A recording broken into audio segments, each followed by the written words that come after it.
안녕하세요. 호빵 목사의 철로역정을 진행할 이민식 목사입니다.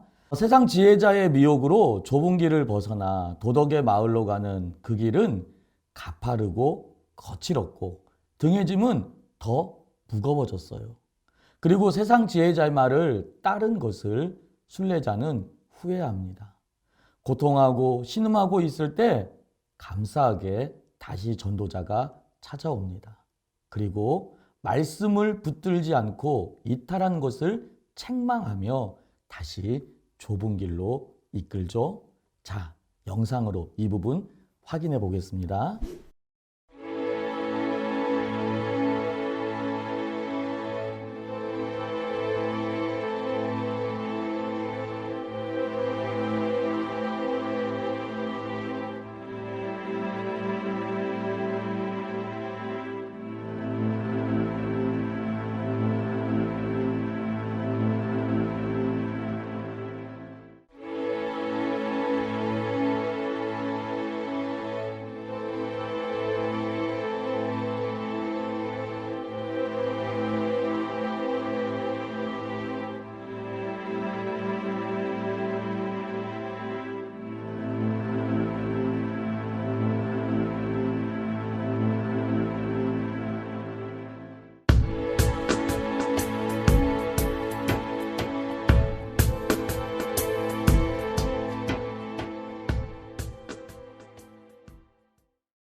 전도자의 말을 듣고 다시 좁음을 향한 길을 떠난 크리스찬이 어떤 태도를 보입니까? 이건 매우 중요한데요. 크리스찬은 도중에 만나는 그 어느 누구와도 말을 섞지 않고 또 누가 말을 걸어와도 대답하지 않겠다라는 결심으로 좁은 문을 향해 달려가는 모습을 보여줍니다. 그리고 드디어 좁은 문에 도착하게 되지요. 사랑하는 성도님들, 그래요. 우리가 잠깐 마음을 머뭇거릴 때 사단은 그 마음에 찾아옵니다. 올 한 해 주신 축복의 말씀, 이 말씀 매우 중요한데요. 이 말씀 붙잡고 믿음으로 여러분에게 주신 사명 끝까지 옆에 말, 주변, 환경 상황 기울이지 마시고 달려가시길 바랍니다. 그럴 때 반드시 축복을 받을 줄로 믿습니다. 두 번째로 좁은 문 위에 어떤 글이 쓰여져 있습니까? 문 위에 두드리라 그러면 열릴 것이다 라고 쓰여져 있어요. 좁은 문을 두드리는 것은 그 문으로 들어가기를 힘쓰는 것을 의미합니다. 그래서 서너 번 두드리는 것으로 묘사하고 있지요. 여기서 힘쓴다는 것은 자신의 노력으로 들어간다는 의미가 아니라 하나님이 베푸신 은혜에 내가 감사하는 마음으로 응답하는 것을 보여주는 것입니다.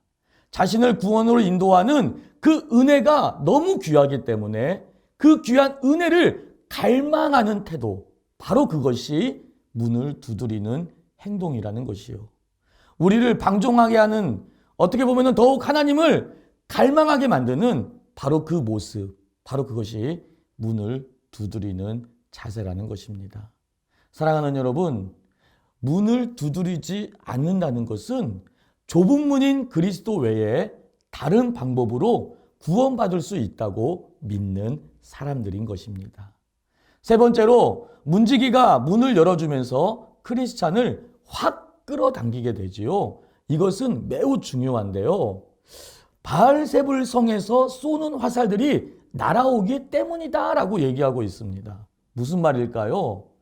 좁은 문으로 가려고 하는 자들을 향한 마귀의 격렬한 유혹이 있음을 시사하는 것입니다.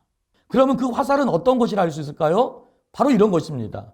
너 같은 것이 구원을 받을 수 있을 것 같아? 너는 구원받을 자격이 없어. 너의 모습을 봐. 네가 어떻게 교회를 간다고 그래? 세상 가운데 너의 모습이 어떠했는데? 이런 식으로 우리가 교회 가는 것을 막고 은혜 받는 것을 사단은 막는다라는 거예요. 귀한 여러분들, 근데 여기서 매우 중요한 게 있습니다. 바로 좁은 문 안에 있는 호의라는 이름의 이 문지기가 크리스찬을 확 끌어가지고 문 안으로 확 들여보내게 되죠. 바로 이것입니다. 바로 은혜인 것이에요. 우리의 구원은 내가 잘나서가 절대 아니죠. 하나님이 우리에게 은혜를 주셔서입니다. 전도자의 말을 듣고 다시 좁은 문을 향한 길을 떠난 크리스찬의 태도 기억나십니까? 도중에 만나는 그 어느 누구와도 말을 섞지 않고 또 누가 말을 걸어와도 대답하지 않겠다라는 결심으로 걸어가게 되지요. 바로 그런 태도, 이 태도가 좁은 문까지 안내합니다. 순례의 길은 이런 것입니다. 신앙생활은 이렇게 가야 한다고 존 버녀는 얘기하고 싶은 거예요. 오직 구원의 표대를 향해 사명의 길을 묵묵히 걸어가는 것, 이것이 바로 중요하다는 것입니다. 사명이 축복이고 사명이 은혜인 것입니다. 다음 시간에는 좁은 문에서 만난 호이라는 문지기가 안내한 해석자의 집을 향해 가는 순례자를 말씀드리겠습니다.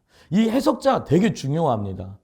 이 해석자를 거치고 난 이후에 드디어 순례자는 십자가의 문 앞에서 등짐, 죄짐을 벗게 되거든요.